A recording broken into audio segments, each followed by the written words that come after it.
Hello kind people of YouTube and welcome back to another video. As you can see, I have a bunch of tabs open. Let's just jump into the first story for today. And we have a bunch of interesting things. So let's look at some statements that Charles Hoskinson has recently made about the immediate future of Cardano. None of this is really new information, but it's a good overview of what the updates in the coming months are set to bring with them. During a spontaneous AMA session, Charles Hoskinson, CEO of Input Output HK, and Cardano developer, discussed the recent internal workshop in Berlin to conclude Cardano's delegation specification. Currently, ADA is the 11th most valuable cryptocurrency and is reigning at a market cap of $1.16 billion.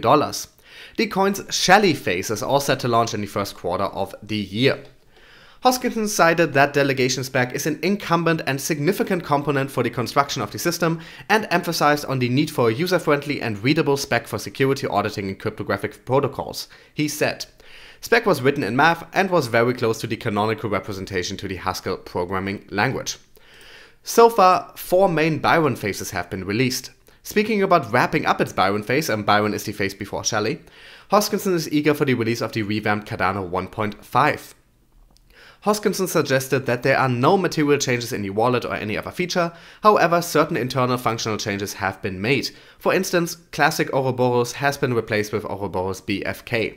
So essentially for the end user there are no major changes coming, but a lot of the back end of Cardano, a lot of the internal workings are being upgraded to make a smooth transition to the future possible. Essentially, to decentralize the system and enable users on the network to participate and get rewards for creating new blocks, upgrading will continue in this platform by further introducing a decoupled wallet, a standalone software made out of the existing Cardano wallet, in its 1.6 version. Additionally, the subsequent versions will finally incorporate all the delegation mechanics involved in allowing users to begin building staking pools. He further disclosed his plans to launch a testnet with the Rust clients for the process to execute the final Cardano version, which will feature live staking. So this is essentially all a part of them trying to fully decentralize the Cardano network. With plans to drift away from the normal UTXO to the extended version, which will serve crucial for Plutus and Malo, which are 2 scripting languages I believe, the CEO said that the company's team has been working on some sort of a fake blockchain called Mockchain to experiment out and check the programming language Plutus on a real system, so it's essentially a testnet. While the Bitcoin mining process proof of work, which favors the ones with massive hash power, the Cardano developer is keen on coming up with a product that explores the capabilities of proof of stake by configuring it correctly. He added that many concepts of Bitcoin have come in handy for developing the product. Talking about building Daedalus dApps and deploying them on Cardano ecosystem, Hoskinson said, "All of the millions and millions of web developers who understand how to write software for these systems or have written software for these systems would instantly be able to apply all their tools, domain knowledge and other capabilities into these systems, and there's a pretty reasonable security model around them."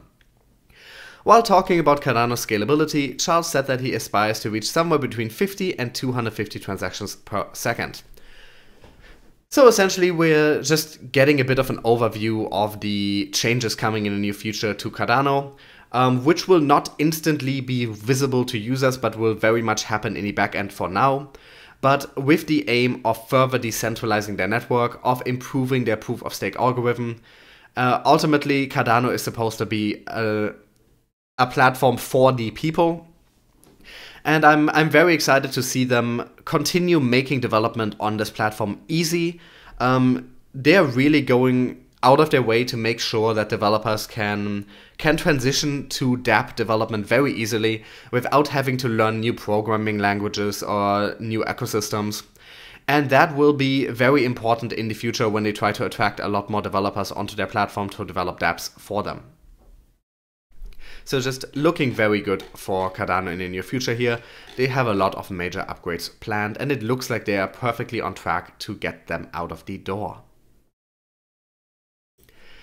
Next up, Tron had its Tron summit, and there were a few statements made there, but I'm a bit less positive about these because these seem a bit misleading. Let's read this article.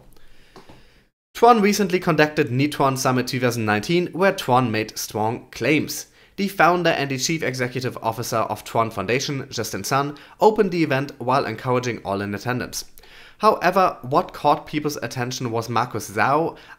Someone told me how to pronounce that name, but I probably still mispronounced it. I'm very sorry about that.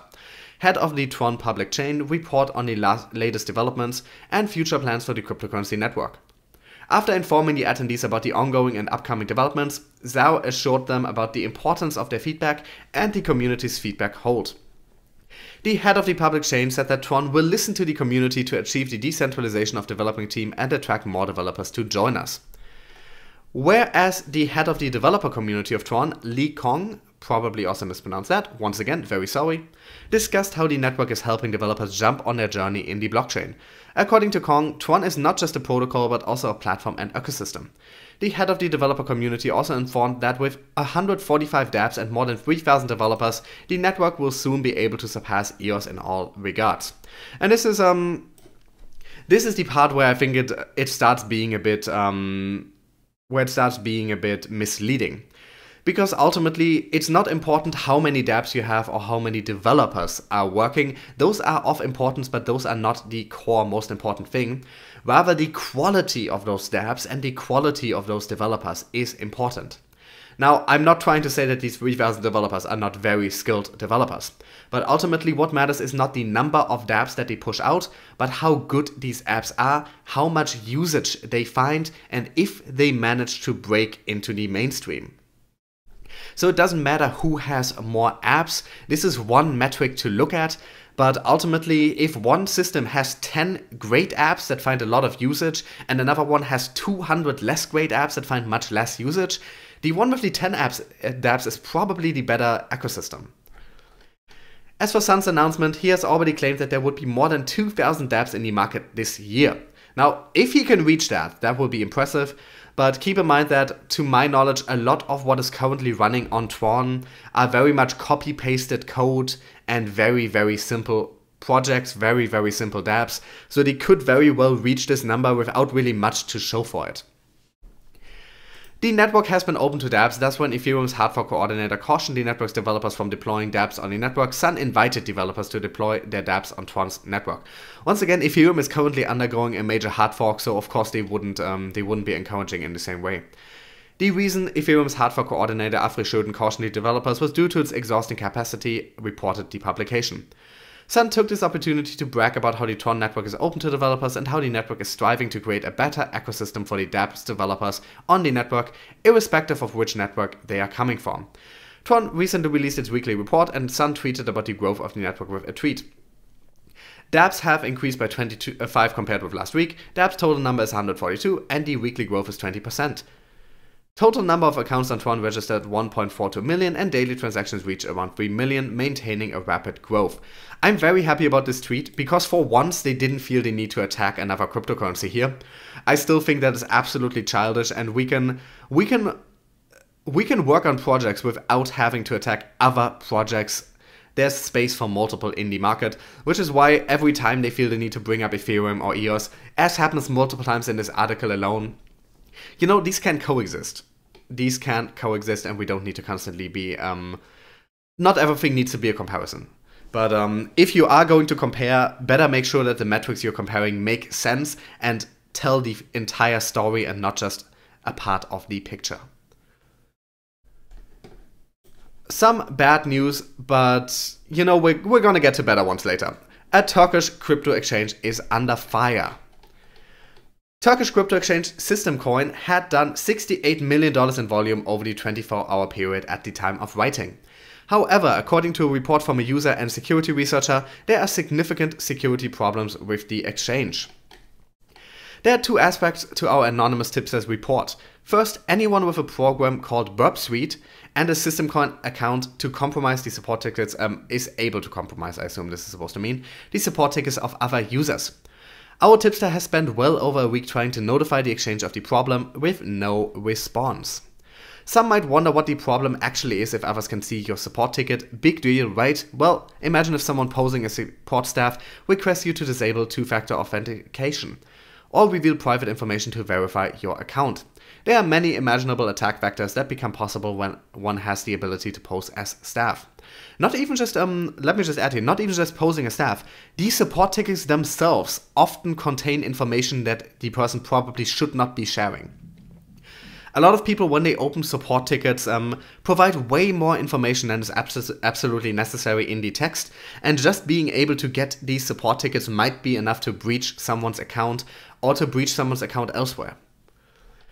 The other aspect of the vulnerability is that most of the tickets our source saw were related to problems with withdrawals. This should be cause for concern for obvious reasons. This part I'm not so sure about. If you see an exchange's support tickets, the vast majority of those will always have to do with deposits and withdrawals, but especially with withdrawals, because the moment there are any issues there, people panic. So most exchanges will probably have a significant part of their support tickets be related to withdrawals. This is not a sign necessarily of a particular problem with this exchange. This can just be a normal level of tech problems, and also a lot of times people are doing stuff wrong when they fill out a support ticket. It might be someone who doesn't quite understand how crypto works, how to send money, how to send crypto tokens to their wallet, who might be entering something incorrect in the address field and have questions about that. So this part I'm not as worried about. And well, there's not much else here happening except that they scheduled an update here the other day and said that Bitcoin deposits and withdrawals were halted. But this rest of the article I don't think is as worrisome as CCN would like you to believe it is, because I believe this is probably representative of exchanges in general. You have to keep in mind, support tickets are people who run into a problem serious enough that they feel the need to contact staff and that they don't just want to wait it out and try again later.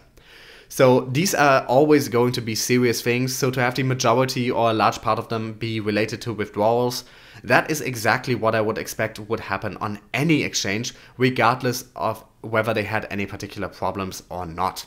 But what is very worrisome is for them to have such a weakness where you can see other people's support tickets. That is a big issue, and if they really did not respond for over a week, that is completely irresponsible. Next up, let's briefly talk about exchanges for another moment.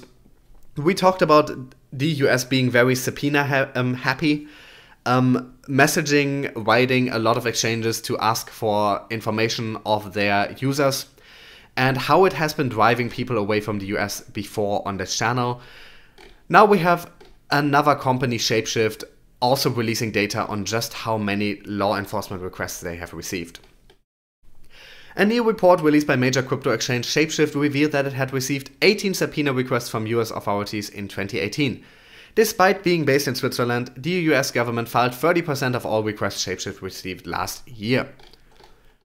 Earlier this month, Kraken, another leading crypto exchange, revealed its transparency report.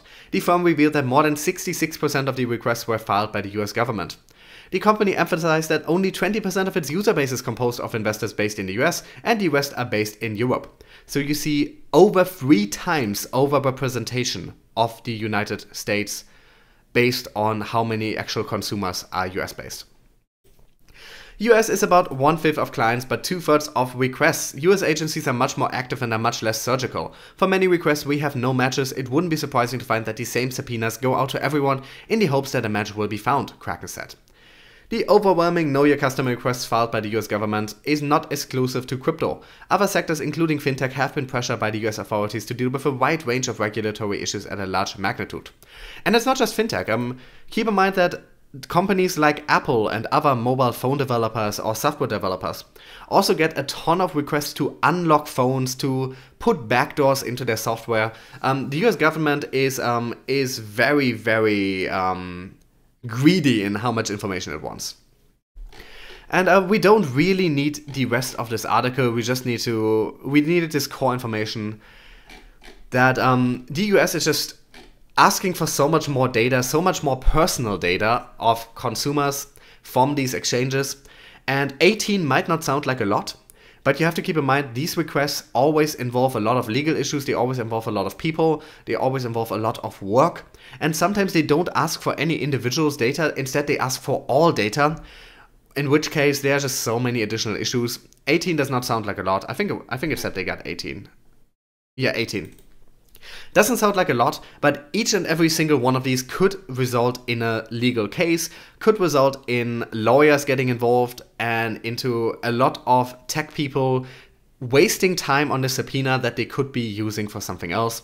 So 18 doesn't sound like a lot, but it is a lot. And we saw that Kraken got a lot more than those. Here, 315 for just one company, from just one country. These are serious issues that will make exchanges think twice about serving US customers. And the United States really needs to loosen this just a bit to make the US remain an attractive place for these exchanges to do business in. Last but not least, some more positive news. SBI has made another large investment in a crypto-related venture. Of course, SBI well known for being closely linked with Ripple and with advancing the use of the XRP token. Japanese financial services giant SBI Group has invested $50 million in Swiss startup Tangem, maker of a slimline hardware wallet for cryptocurrencies. Tangem describes its crypto storage product as a smart banknote for digital assets. Designed to be used like a bank card, the product allows off-chain physical transactions to be used, for example for in-store payments once cryptos have been loaded onto the device via an NFC-enabled smartphone.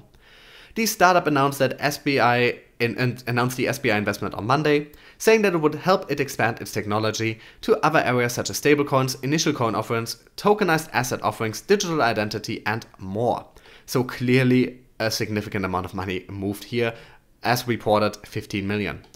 The news was confirmed by SBI in a separate statement. While it did not disclose an amount, the firm said the funding was made available through its wholly owned subsidiary SBI Crypto Investment, which invests in digital asset ventures. Can we just talk about how pretty these are, by the way? These are some sexy cards. I mean, this looks to be a render, but still very nice. SBI said it had invested in Tangem because its inexpensive and robust wallet product could help boost demand for crypto assets as well as its own products. This is what I've been saying for a while. Cards like this will play a major role in mainstreaming crypto. They will make use so easy and so attractive that crypto will have a real shot of invading mainstream usage once enough stores accept these. And we don't really need the rest of this article, it just goes into some other investments that SBI has made and some background on Tangem. The core thing to take away from here is that during this extended bear market, you still see major banks like SBI Group, major finance companies invest millions and millions in crypto and crypto-related ventures every single day. Not a day passes where we don't talk about some kind of major 7, 8, 9-digit investment into the crypto space on this channel. If that doesn't tell you all you need to know about the future of crypto, then I don't know what will. All these doomsayers who are talking about crypto dying, why would all these huge finance companies, all these millionaires and billionaires be pushing so much money into crypto if they weren't absolutely convinced that the future of crypto was bright?